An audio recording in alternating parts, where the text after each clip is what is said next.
अस्सलाम वालेकुम। हज़रत आदम अलैहिस्सलाम और अम्मा हव्वा अलैहिस्सलाम को दुनिया में कहाँ और क्यों उतारा गया? इब्लीस के लफ्ज़ी मायने इंतहाई मायूस के हैं। ये रांदाए दरगाह होने के बाद हमेशा हमेशा के लिए रहमत इलाही से मायूस हो गया था, इसलिए इसे अल्लाह ने शैतान मरदूद बना दिया। बाज़ रवायात में आता है कि इसका असल नाम अज़ाज़ील था। आदम अलैहिस्सलाम की तख्लीक से पहले दुनिया में दो किस्म की मखलूक़ात रहती थीं, एक नूरी और एक नारी। नूरी मखलूक यानी कि फ़रिश्ते जो कि नूर से पैदा किए गए, जो आसमान में रहते थे और इनकी औरतें नहीं थीं और ना ही इनकी तादाद ज़्यादा होती थी। दूसरी मखलूक नारी, इनके साथ औरतें भी रहती थी और इनकी तादाद भी ज़्यादा होती थी।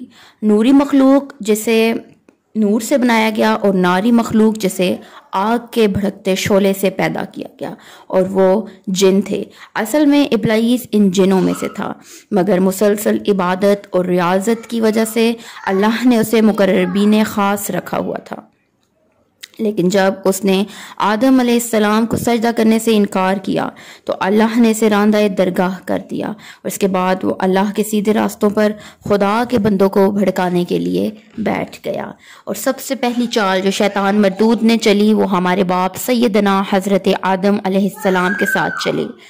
आदम अलैहिस्सलाम की तख्लीक के बाद अल्लाह ने फरमाया, आदम तुम और तुम्हारी बीवी यहाँ जन्नत में सुकून से रहो और इस दरख्त के करीब हरगिज़ मत जाना। बाद मुफस्सिरीन का कहना है कि वो दरख्त किस चीज़ का था। बहुत से मुफस्सिरीन का इस बारे में इख्तलाफ है।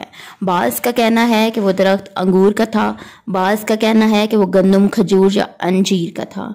ये कोई बड़ा इख्तलाफ नहीं है। और हज़रत अबू आलिया ने कहा कि वो ऐसा दरख्त था कि इसके खाने से बोलो बराज की ज़रूरत और हवा खारिज होने की शिकायत होती थी, और ये चीज़ें जन्नत के शयाना शान नहीं थी। खैर, अल्लाह ने इसे मुतय्यन नहीं किया। अल्लाह ताला का फरमान है कि शैतान ने इनको जन्नत से बहका दिया और इनकी नेमतों और खुशियों से निकाल कर मुशक्क़त, मेहनत और थकावट की तरफ धकेल दिया। इस शैतान ने इनके दिल में वसवसा डाला और अल्लाह की नाफरमानी को खूबसूरत कर कर पेश किया।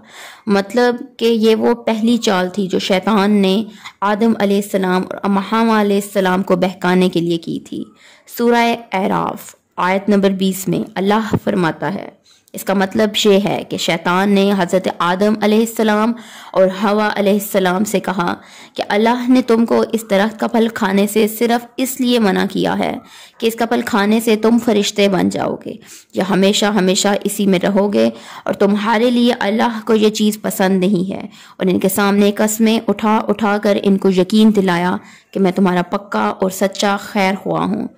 सूरह अराफ आयत नंबर 22 में अल्लाह फरमाता है, गर्ज मरदूद धोखा देकर इनको मुसीबत की तरफ खींच लाया, और जब इन्होंने इस दरख्त के फल को खाया तो इनके सतर की चीज़ें खुल गईं और वह बहशत के दरख्तों के पत्ते तोड़ तोड़ कर अपने ऊपर चिपकाने लगे और सतर छुपाने लगे।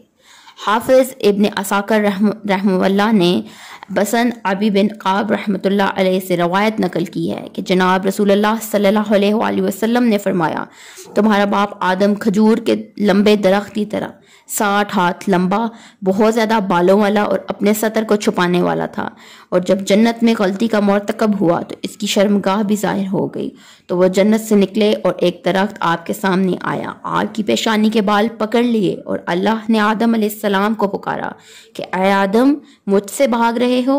आदम अलैहिस्सलाम ने जवाब में अर्ज़ किया, ऐ अल्लाह पाक, ये सब कुछ तेरे से शर्म और हया की वजह से हो रहा है।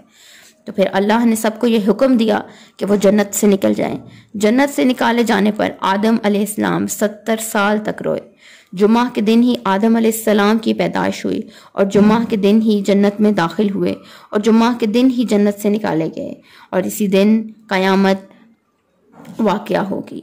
हज़रत आदम अलैहिस्सलाम को जब जन्नत से ज़मीन पर उतारा गया तो अल्लाह ताला ने इन्हें हर किस्म का फ़न सिखाया और कुछ फल जन्नत के साथ दिए। बस ये फल जन्नत के फलों में से हैं। फ़र्क सिर्फ ये है कि ये गल सड़ जाते हैं और जन्नत के फल कभी ख़राब नहीं होते। हज़रत आदम अलैहिस्सलाम हिंदुस्तान की सरज़मीन पर उतरे और हज़रत हव्वा को जद्दा में उतारा गया। سعدی کہتے ہیں کہ حضرت آدم علیہ السلام ہند میں اترے تو حجرہ اسود بھی ان کے ساتھ تھا، اور کچھ پتے بھی جنت سے لائے اور ان کو ہند کی سرزمین میں پھیلا دیا، اسی وجہ سے خوشبودار درخت وہاں پر پیدا ہوتے ہیں۔